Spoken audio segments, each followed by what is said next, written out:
All my life, I've heard women give the advice of don't do wife duties for a man that's not your husband. And at one point, that was good advice. We can understand what they're saying. But my question is, what are wife duties?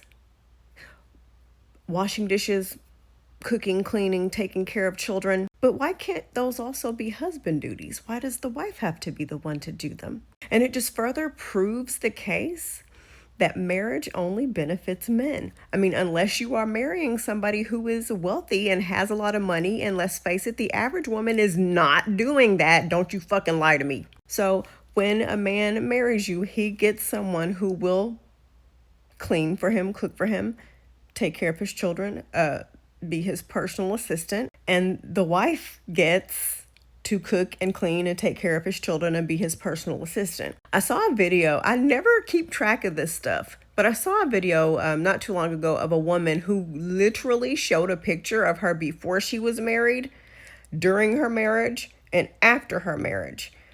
And the photo of her during her marriage is just bleak and her light is gone.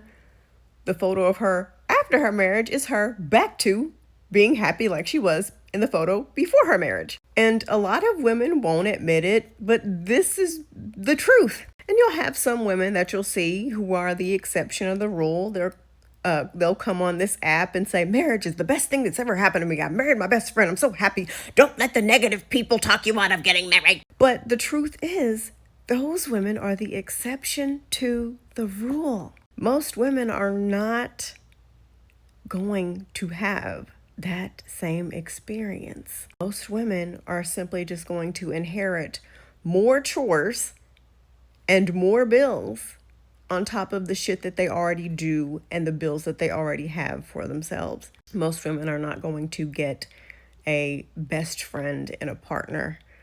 They're simply going to get a man that they have to take care of as if his grown ass is a child, which he is not. Let's stop calling men babies and toddlers and boys. They are grown ass men, which makes it even more embarrassing that they act that way. And just look at the statistics.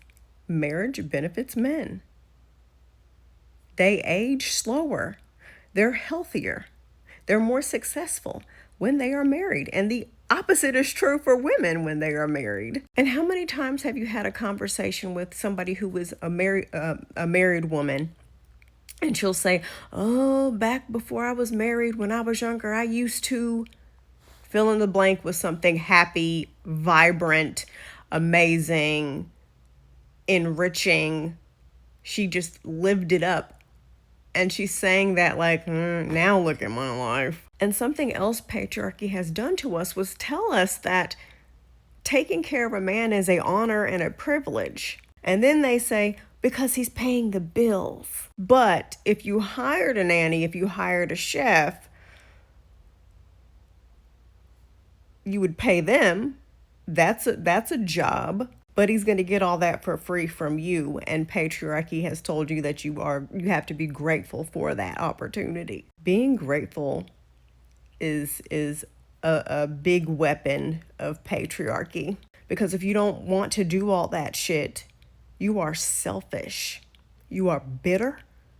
And you are a horrible woman. And to be a good woman means to take on all those things for free, to be grateful, and to do it with a smile on your face, and to never complain. Because if you're not grateful and you complain, that means you don't really love your husband, or you don't really care about your family. It's this caveman-like idea that way back in our grandparents' day, the reason why a lot of men got married is because they needed help.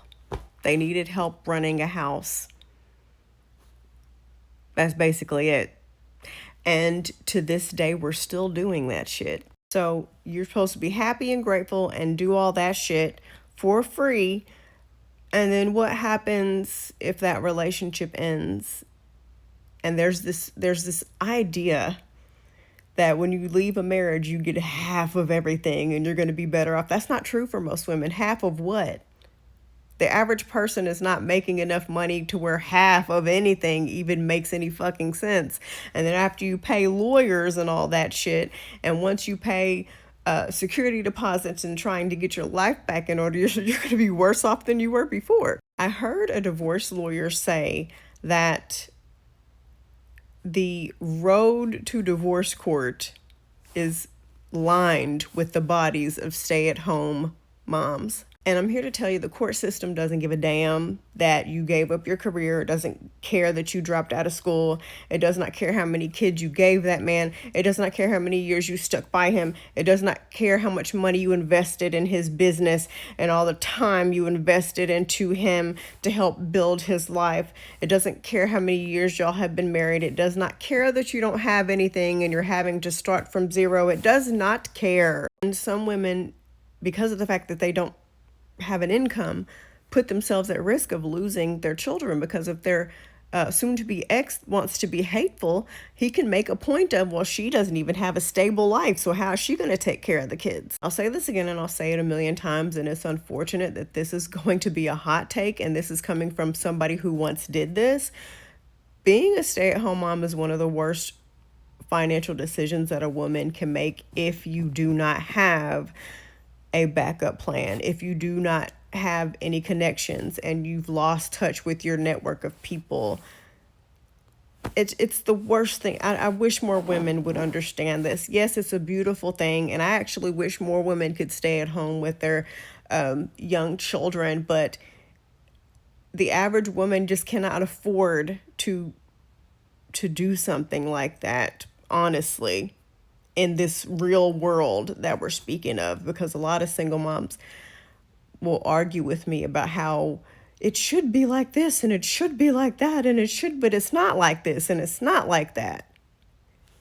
I need y'all to come back to the real world as it is right now in this moment, and always protect yourself and don't fall for the trap of wifely duties, because if your partner is the grown man that he should be, hopefully you're not marrying children, call Olivia Benson, but if he's an adult, he should continue to wash his drawers and clean up after himself and be able to manage his own life.